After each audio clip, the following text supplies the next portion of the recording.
So moving on to, before I talk about CSI, I want to talk to you quickly about the audit that found $1,000 in missing funds. Okay, not accurate. I want to clear that up. Okay, so 2012, there were some changes made in the inmate accounting software, and one person had been in charge of that for a long time. There were changes in the inmate software, computer software. Because of that, we were noticing some things, and we had one banking account with BOK, and she said, I can't get this to reconcile. Let's close it, start new with a new bank account.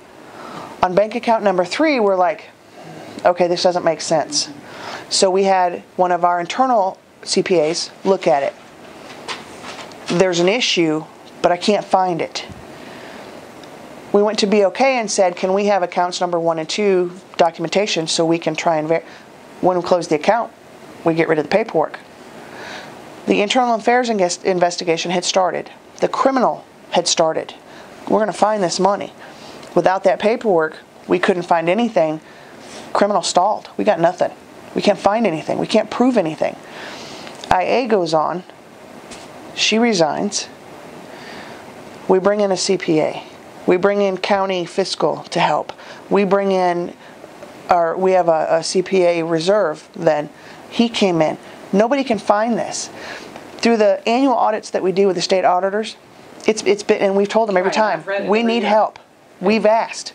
Please come in and do a forensics audit. We can't find it. We've done this, this, and this. You knew that there was money missing. You didn't know where it was missing from? Or? It is missing from, when you're talking a large sum, right, you assume it's missing. From the start, you're safer that way. We knew. Okay, we couldn't get them to balance. Checkbook wouldn't balance.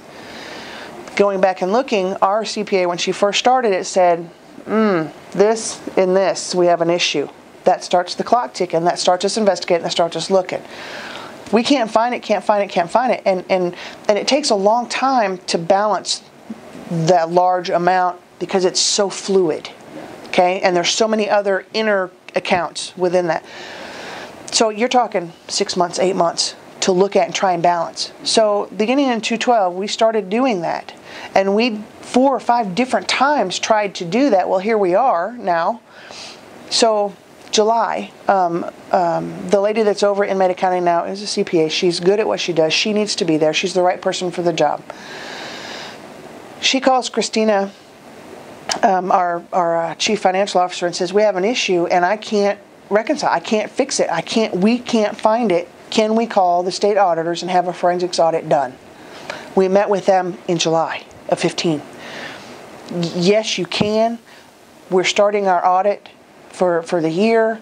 You can't ask for it though. The BOCC or the district attorney's office has to ask for it. Let us do this audit and then we'll go from there. Okay. And the conversations continued. And then when they were nearing their annual audit, the finish of it, they actually went to the DA and said, we need to do a forensics audit on this inmate account. When was that roughly? January? Okay. DA said absolutely. Not only that, but we're going to call an OSBI to work side by side. And great, we've been asking for this since July. They're coming in, they're bringing OSBI with. As a matter of fact, Wes Edens came yesterday and met with us, and he's going to start next week on this financial audit. That's the forensic audit. He's the forensics auditor with the state audit. Okay. Okay. So they didn't do a forensic audit. It was just their normal sort of audit. That's their annual audit. Right. I've seen that. Right. Yeah. That's what they were doing. Okay. So the OSBI is still going to investigate? OSBI is going to come in conjunction with them and assist them and do, I believe, side by side, so that if they find something, they can pick it up and run with criminal charges. My hope is that we find it, we can show where it is, we can prove who did it, and we can hold them accountable. I mean, that's frustrating when you're in the paper and it hits, and it's always negative. I got it. Yeah, from the outside it looks like, the audits point pretty clearly to one person, that one person resigns. Here's the thing. So from the outside it looks like you guys allow people to resign rather than the back. And that's what I'm getting to. And even during this trial, it was stated, you let him resign. I can't stop someone from quitting. Right. It's I can't. Do you sort of race them to that and fire them first, or yeah? I mean, I can't fire them without cause. Right. And if I'm during the investigation, I don't have cause yet. I can't fire them. They resign. I can't stop them. I do understand that. So she resigned amid investigation. I couldn't stop her. Now, did she admit? Yeah. Can we prove it? No. When you do an internal audit, there's a law, Garrity, it's called the Garrity law. What's given under administrative investigation cannot be given or used in a criminal investigation. She wasn't cooperating with criminal. She cooperated with admin. Our hands are tied. She resigned. I got to let her go. I can't hold her. She admitted to equal to the amount? No. It was much smaller, wasn't it? Like yes. 25 or 30. Yes, but with what we do, the standard, if they admit to this, you can multiply by 5 or 10. Yeah. Is more actual, and it's a large amount. So you don't think it's 200,000 or? I don't know. It's a large amount. So are there inmates saying, "Hey, I want my money back," and you don't have the money? No, and that's not how this came about. Okay. This came about because we've been asking all this time. The state auditor finally said, "Okay, so this isn't new. Right. This isn't." It's been going on for years. It has been, and we've been trying to find the solution. We've been trying to fix it for years. And people say, "Well, it's just money. It's just an account. Why is it taking so long?" You don't understand. To do that kind of an audit, it takes 6 to 8 months, depending on the skill of the auditor doing the work. So, I'm glad they're coming in. I'm glad we're finally getting it taken care of. You know, have we hit rock bottom yet? Yeah, I'd say we're about there. You know? Imagine a bank where dozens of bank accounts are opened every day and dozens are closed every day. Yeah. And so you're having to take money, give money, take money, give money. Well, and then you move that money to different accounts. It's a spider web. You've got to document every single step of it because someone can say, "Oh, I give you $100, not 50." Right. Everything. Yeah. So no inmates have been not given their money. No inmates are missing money. Every inmate's still doing their transaction. It's not hindering it. If everybody left that jail today, there might be an issue. Yeah. But that ain't gonna happen. It's a run on the bank, Kind of You know? like the run of the bank. Mr. Potter. Okay. You know, not a big issue. So let's talk about the CSI audit. You know, it was pretty across the board, pretty critical. It was, and I'm glad for it. That's kind of what we're going to do Okay. next, to sort of look at it next. This is, and this is some of it, and we've got a few other things. But let me lay out really quick, and then we'll go back to answering all of that because I got it in my mind what I want to say. Absolutely.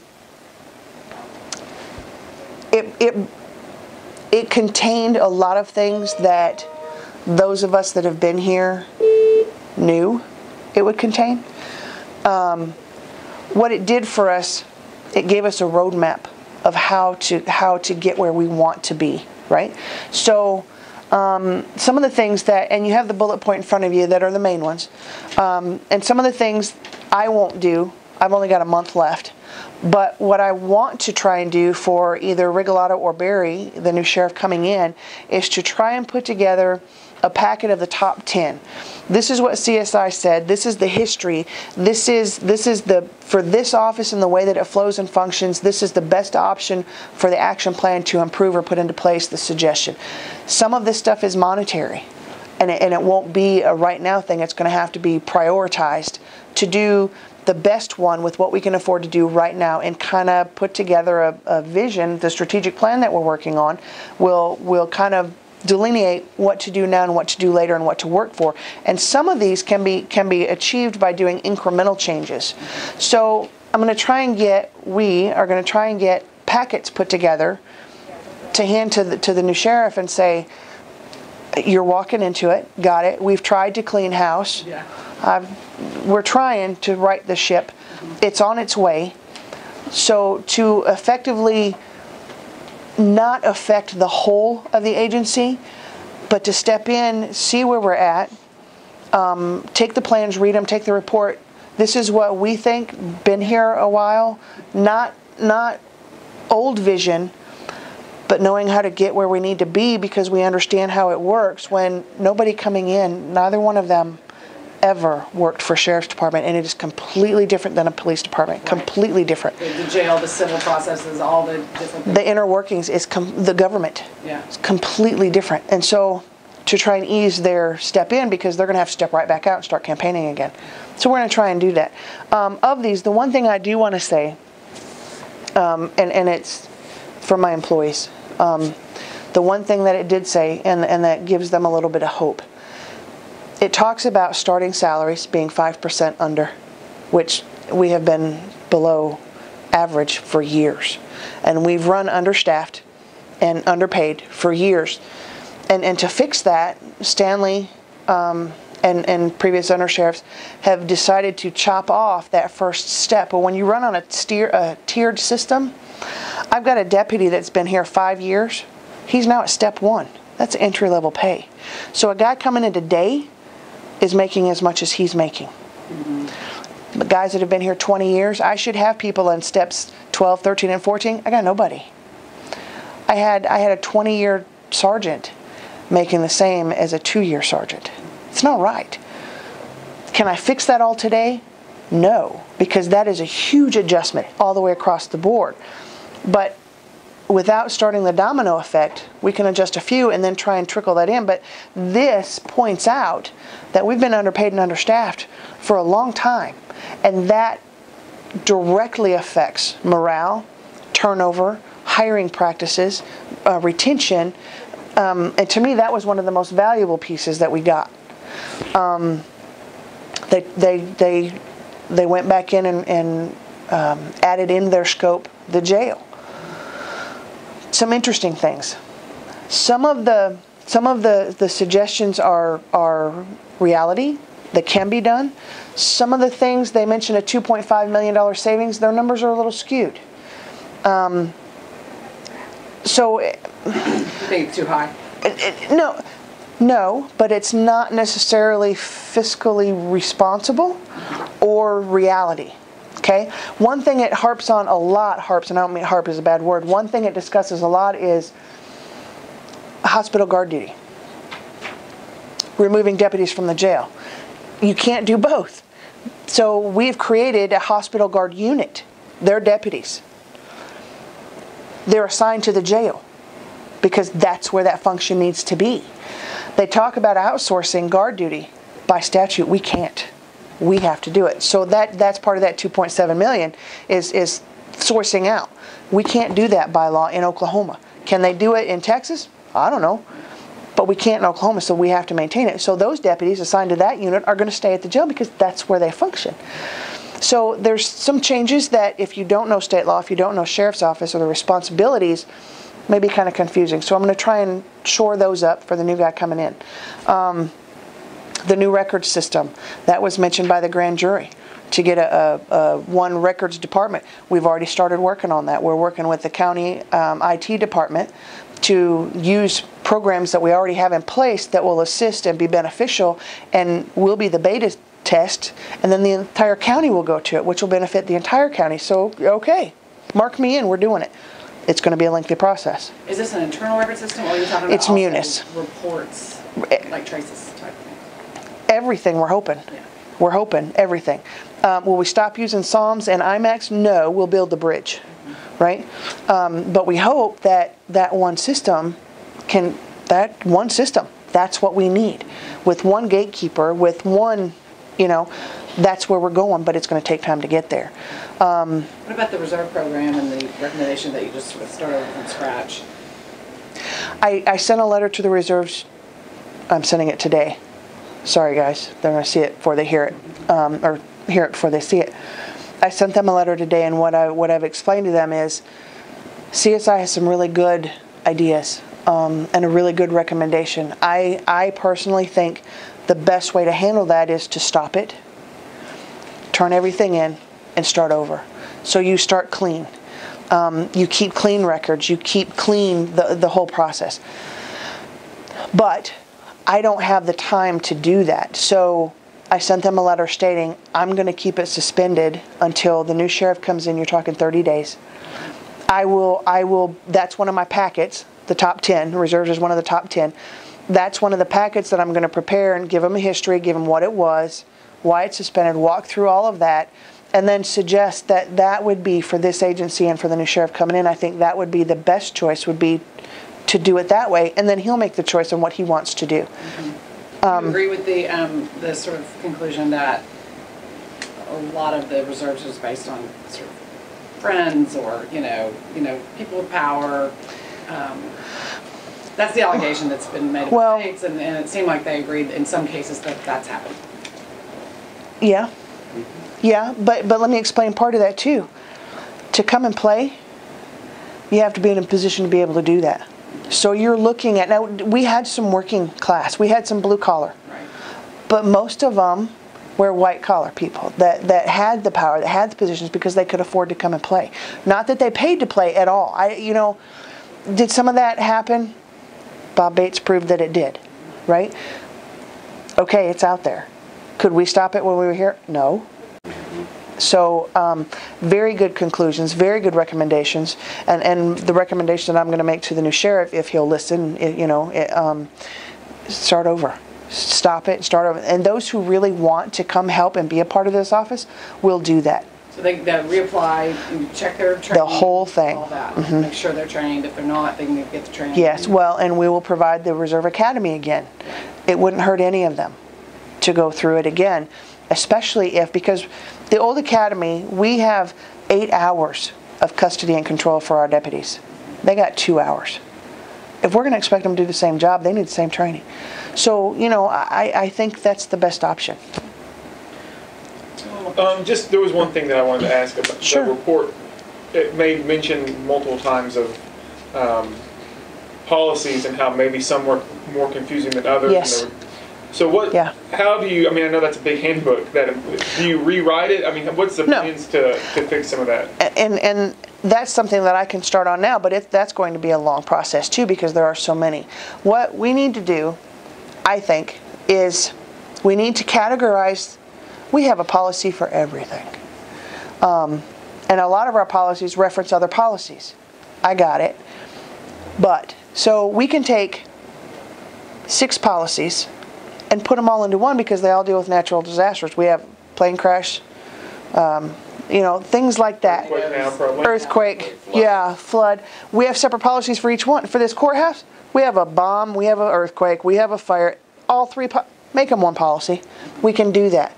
But it's going to take time because it's so voluminous and because so many people have to review it to make sure that it's right and that it's current and that it's correct. We're absolutely going to get started on that. We're going to, I like the idea, most important ones that everybody's got to know, use of force, rules and regulations. Those are red. You have to know these, period. Give them to them in the academy. Go over it with them, discuss it with them. And then you've got your oranges.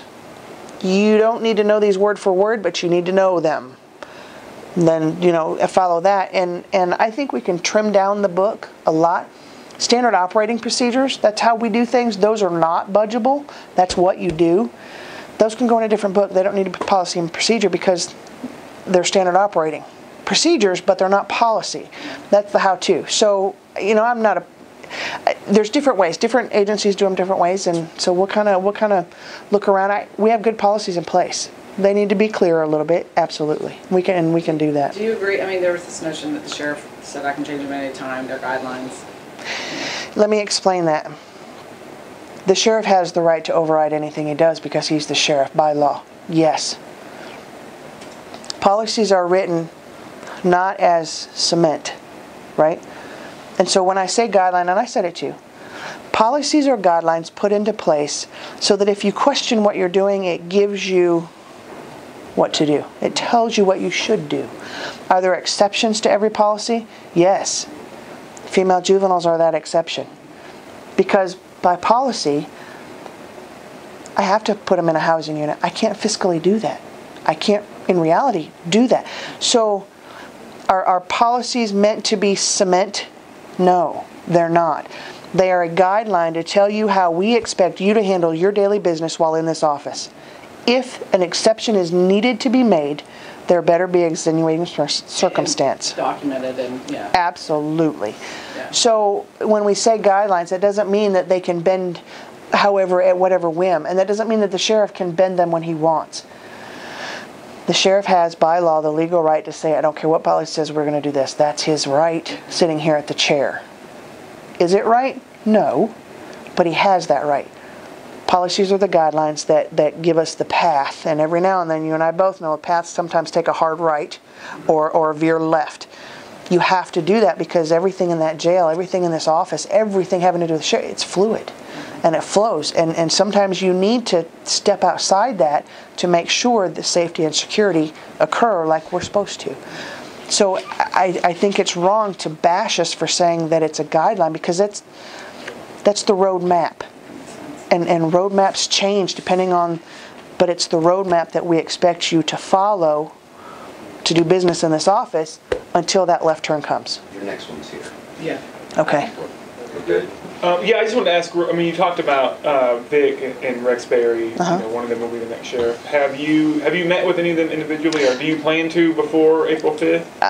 Yes. No, I have not met with either one of them. Yes, I plan to, because I have to, one, make plans for myself, figure out what they're going to do with me, and then and try and give them information that they don't have, that they need before they come in. And they both deserve that, so they're not stepping in blind.